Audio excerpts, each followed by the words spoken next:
Grits and glory.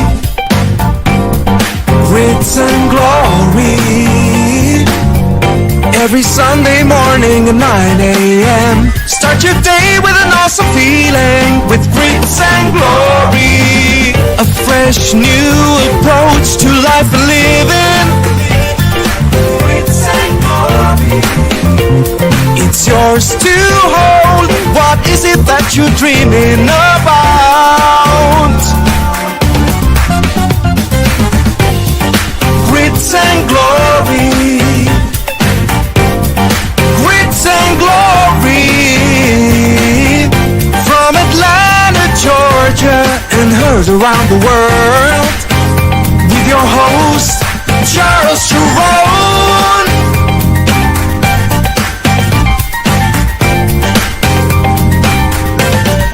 Grits and glory. Real, relevant, and revelatory. The ministry of Dr. Charles Jerone Francis II has been blessing people around the world for over 25 years. Please prepare for a God encounter you will never, ever forget. Join us now as we prepare to hear a word from the Lord through our apostle, Dr. Francis.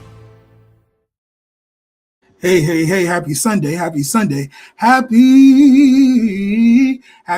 to each and every one of you who joins me at this moment. And thank you for tuning in at this different hour for Grits and Glory. You can eat grits all types of the day, so I guess it's not a big deal, right? But Grits and Glory, and I know people are now coming in and whatever else, and I know some people are doing whatever it is that they're doing, but we welcome you today. I'm Dr. Charles Jerome Francis II, and I am the founder and the leader of an aggregation called The Creative Experience. The Creative Experience is an aggregation full of singers, dancers, artists, ministers, business owners. What do they call it? Why I keep wanting to say janitors? We know that's not what I really want to say, but cooks and all the chefs is what I wanted to say. And business owners who come together to learn more about themselves in a bigger, better version of the God that we serve. I'm on Sundays at 9 a.m. and today a little different, 8 p.m. Thank you all for allowing me to change the time today. I've been dealing with a little something, so this morning when I woke up, I wasn't feeling the best. And I know I'll be missing different people and all of that good stuff. So hopefully those of you, there'll be people who catch the replay or whatever the case may be. But we're going to share anyhow today. Please allow me to not. I was planning on sharing people's different businesses and endeavors this week. But I'm going to have to wait until next week because I wasn't able to put it all together due to how I was feeling. And so I appreciate your patience. Okay. Tonight, though, I want to talk about emotions. And hey there, Deacon McCoy. Hey there, Trisenda McCoy. Those of you who are coming in, y'all can say, hey, it's okay if you say, hey, that's a good thing. And so I'm going to go ahead and share my little thoughts today, penny for my thoughts, and see how that works for you today. All right. Before I get started, I also want to say, please know that you are more than welcome to sow at any point during this broadcast. Also, if you want more information, you can go to www.charlesjeroneministries.com. And also, I want to encourage you all to hit the like button today. Hit the like button, hit the subscribe button so we can be in the algorithm and all that great stuff. Okay. I've always been deemed by most people as an emotional person. And I think most times we think that there's some people who are emotional, there's some people who are not emotional, all these different things. But I've come to understand some different things about that. And the truth is that we are all emotional. I'm not an emotional person. I understand why you're saying that, but I'm going to submit something different to you today, that we are all emotional. Okay, now how we handle those emotions may be different. How we put those things into view may be different, but we are all emotional. God gave us emotions to express ourselves better, not only to express ourselves better, but emotions. Wow, did I just hear thunder and the lightning? Wow. Emotions not only help us to express ourselves better, but they are an alarm to let us know when something is not right or not in place properly. And I need for us to go ahead and really, really see that the way that goes. I know some people be like, you being emotional, you too emotional. I can't tell you how many times I've heard that said to me, that I'm emotional. And usually when I'm showing emotion, I'm usually showing it in silence. Okay, and so I have this big energy though, and so people can pick up how I'm feeling in the room or in the atmosphere. But normally I'm quiet when I really am emotional about a thing, or what people call emotional. I usually get quiet. Okay, but we are all emotional. We just show those emotions in different ways. Okay, have you ever met some people and their only emotion seems to be anger? And you're like, what is wrong with you? Like, something is wrong with him. Something is wrong with her. Well, usually the issue is that they don't know how to emote. They don't know how to show any other emotions. The only one that they know how to show is anger. You meet some people that if it's a happy thing, they got a scowl on their face. If it's a bad thing, they got a scowl on their face. If they're excited, they got a scowl on their face. It's the same emotion for everything. It's because they're not in touch with the rest of the emotions that exist on the inside of them, or they are either ignoring them or pushing them away or throwing them out. We as people have to be okay with exploring where we are, being curious about what it is that we're dealing with in the moment, what it is or how it is that we feel at a certain moment. And most of us are not. We are, as soon as we start having a time that makes us or causes us to have to feel something, we usually throw those emotions out the window.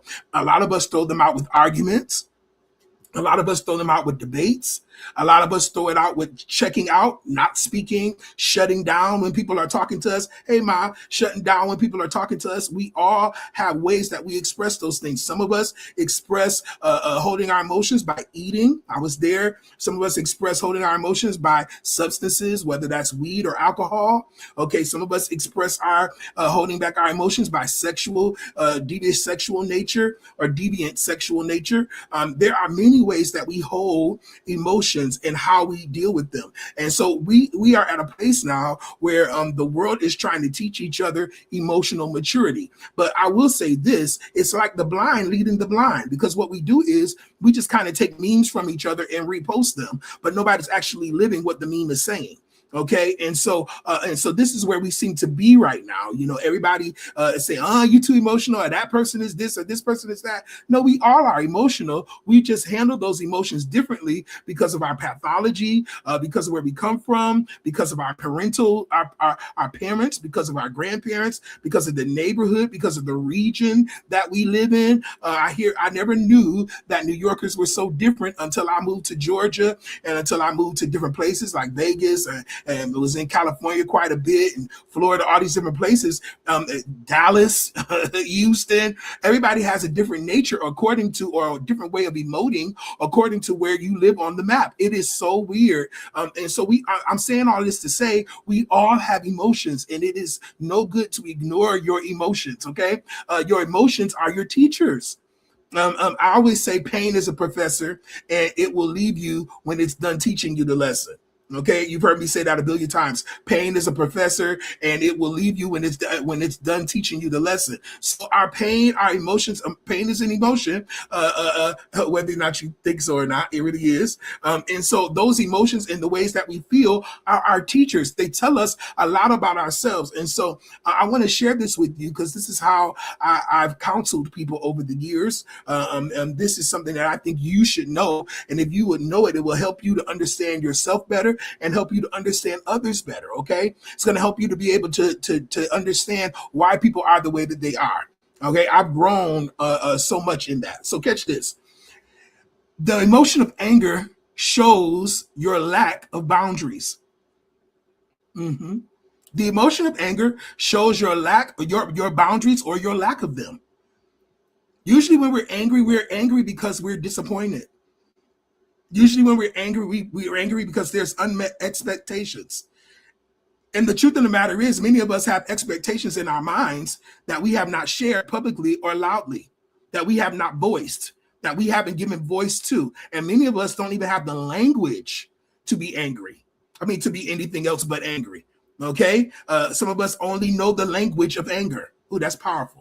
All right. And so we got to be careful to make sure that we understand that anger, when we get angry, it's imperative that we stop and say, why do I feel this way? Ooh, excuse me. Excuse me again. Why do I hate sneezing? It feels like it just takes so much out of me. But why am I angry?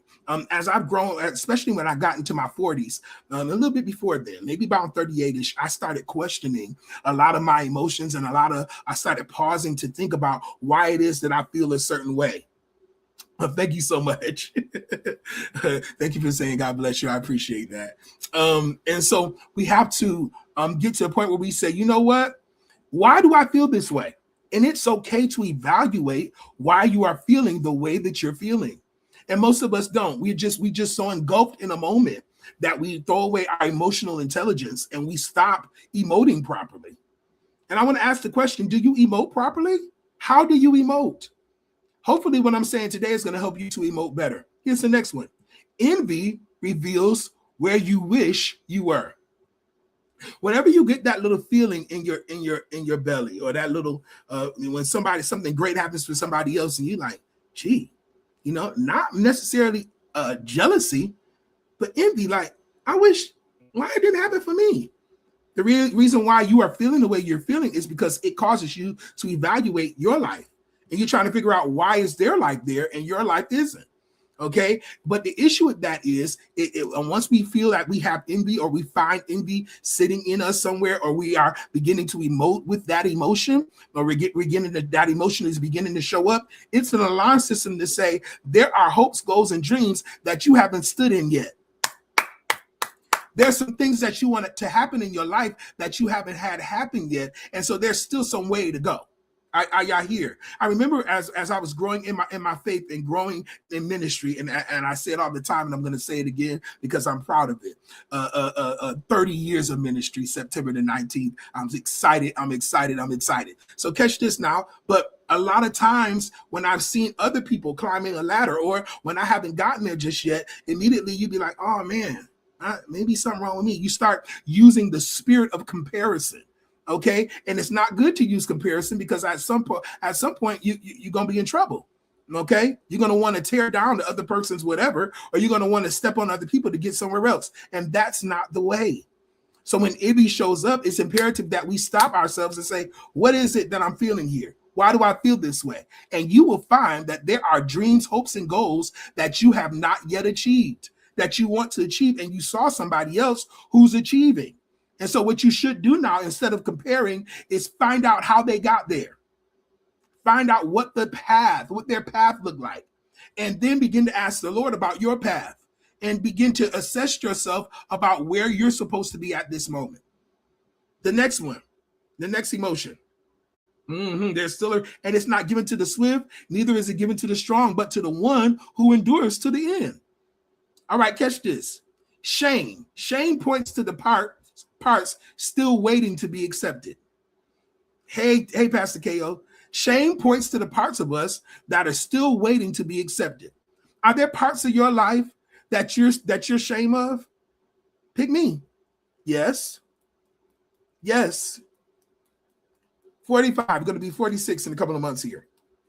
And there's still parts of my life that I'm ashamed of. You know why? That I have shame in. You know why? Because there are parts of me that I know other people may not accept. And no matter how much we try to act like, oh, I'm good, I don't need no, all of us want validation somewhere. All of us want someone to like us. All of us want to be loved some kind of way. Shame then reveals the parts of you that you don't feel like are lovable.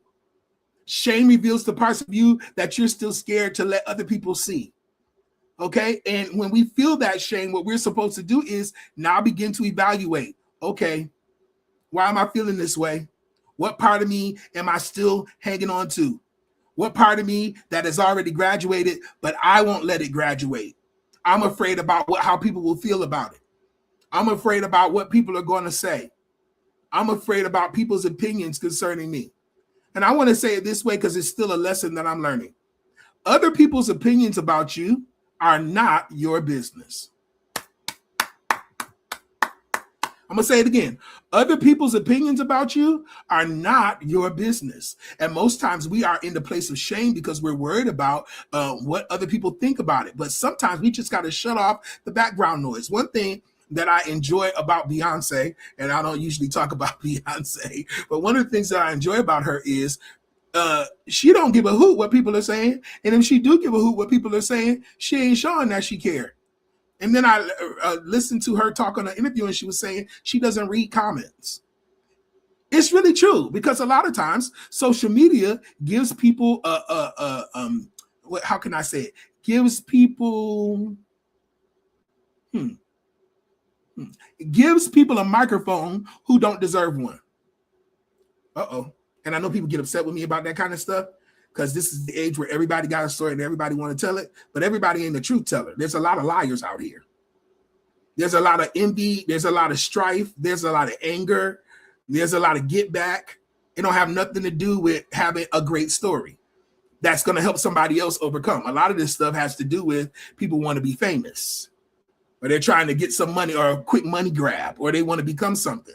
Okay. But when you have fear, I'm ashamed for real, what ends up happening is you got to look at those parts of you that you still want people to see and understand and accept. The truth of the matter is, when God takes us to another dimension, he provides the support system that is needed for that dimension.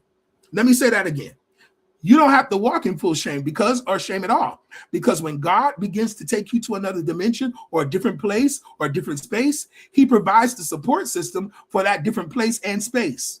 And many of us are waiting for the support system to catch up with the new place and space. And that causes shame and causes us to be immobile, causes us not to flow freely. And so we got to get out of the space of waiting for people to catch up who are probably never going to catch up. Waiting for people to be okay who probably ain't going to never be okay. Waiting for people to agree who probably ain't going to never agree. Hey, Ian. Okay. Waiting on these types of things. You are waiting for your former life to catch up with your new life, and it is a waste of time. And when you're doing that, it causes you to be in a place of shame. It causes you to be in a place of thinking you're not worthy. It causes you to be in a place of second guessing yourself, sometimes 50 guessing yourself, because you don't guess yourself over and over and over. I know what I'm talking about, because I've lived in it, and in some cases still living in it. Sometimes we plan and never execute because of shame. Because we don't think people will like it. Because we don't think people will enjoy it. We don't think people will receive it from us. How people feel about you is none of your business. And believe me, everybody gonna have an opinion about you. Opinions are like backsides. We all got them.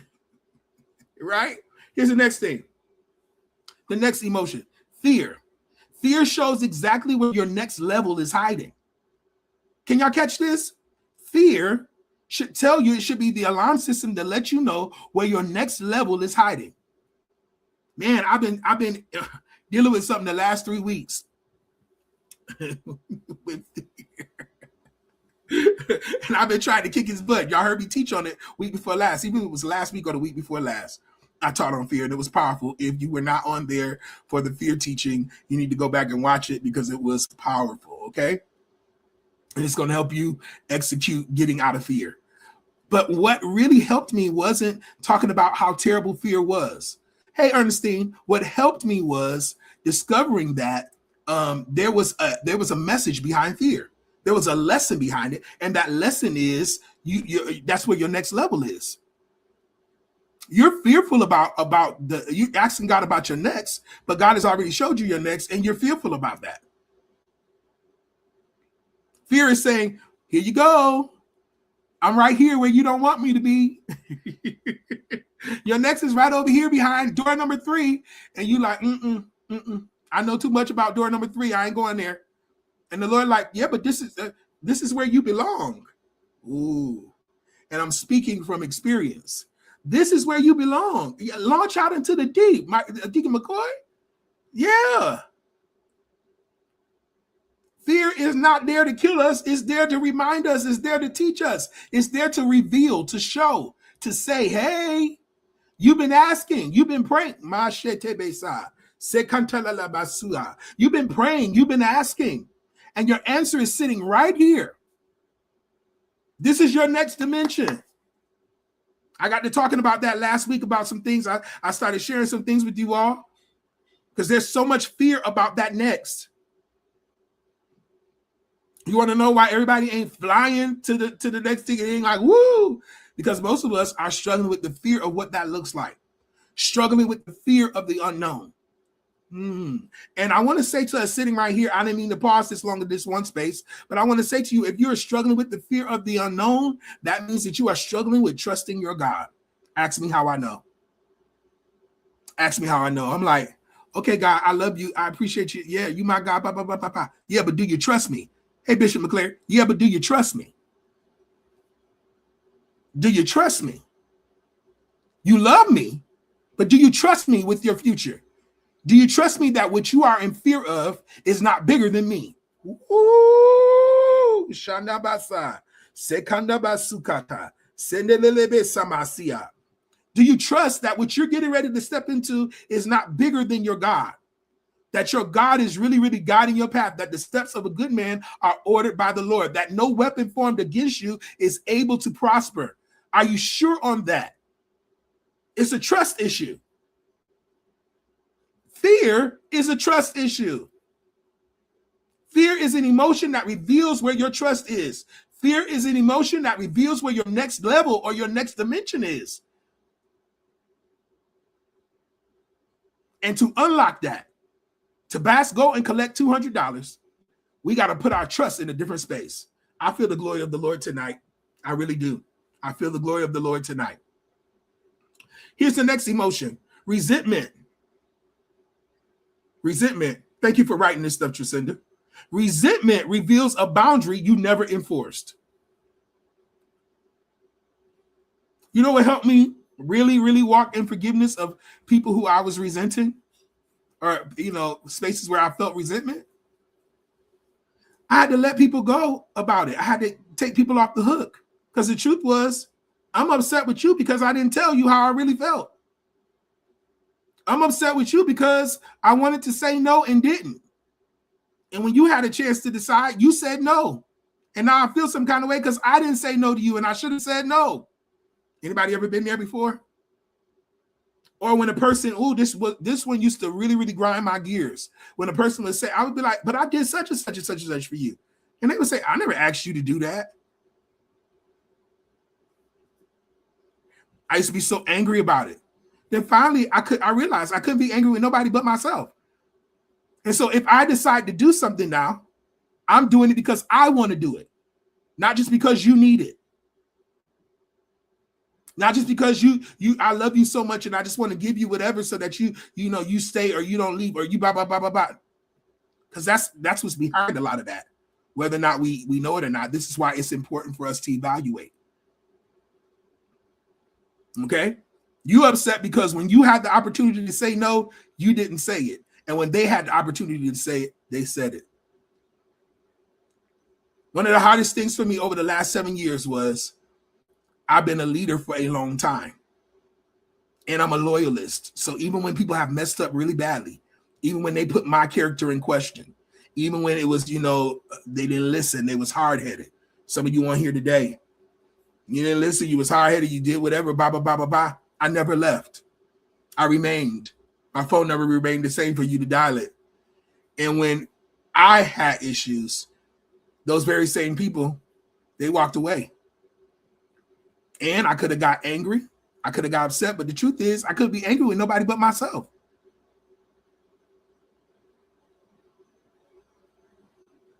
It's toxic loyalty if it's not good for me. Right? So I can't be upset if it doesn't work for somebody else. I can't control other people's decisions. I can only control mine. So if you don't decide to treat me well, or you don't decide to treat me like I treated you, I got to be okay with the fact that God called me to treat you the way that I treated you. And I can't expect that back from you because everybody ain't called to return it. You don't always reap where you sowed. I know I'm talking good tonight. Here's the next emotion, regret. Regret. If you are dealing with regret, it is an opportunity or an invitation for you to forgive yourself. Whenever I think about stuff that I may regret, I'll be like, oh, I'm still in that space. Francis, let it go. Let it go. That's no good for you. Regret is here to let you know that you still have some things that you didn't forgive yourself for. Forgive yourself and let it go. And people be lying, I ain't got no regrets, but they're yet angry. I'll be like, yeah, no, you got some regrets. Yeah, you do. Here's the next one. Disappointment. I'm almost done here.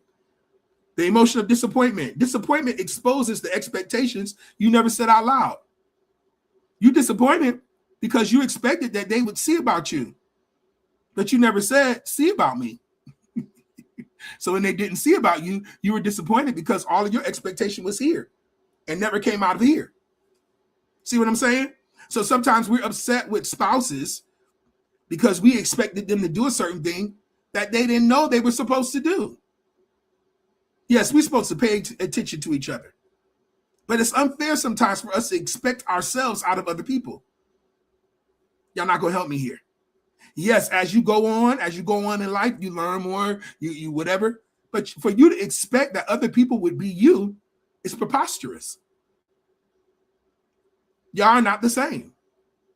So how you would handle someone might not be how they would handle you back. We are usually upset because we have unmet expectations. We are usually disappointed because we have not set boundaries out of our mouth, or we have not said expectations out of our mouth. Last one, anxiety. Anxiety points you to places that lets you know that you fully don't trust yourself yet. You have anxiety about doing something, it's because you don't think you're fully prepared to handle it or deal with it.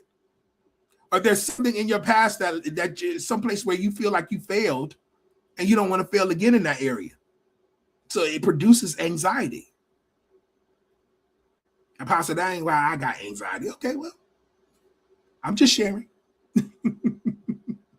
I'm just sharing from my own experience, my own pot. Okay, and sometimes when you don't get stuff, just file it. It'll show back up. Believe me. All right. Most people think their emotions are the problem, but they really aren't. So we numb and we distract ourselves. We do whatever we can. One day my dad said to me, he said, son, this was years ago, maybe 20 years ago, and I was much bigger then. He said, son, you got a demon. My dad don't talk like that. But he was trying to get my attention because he knew I understood that language. He said, son, I can tell you're going through something because you're real big right now. You're an emotional eater. And I had to turn and look and evaluate that. Some of us do it with food. Some of us do it with sex. Some of us do it with drugs.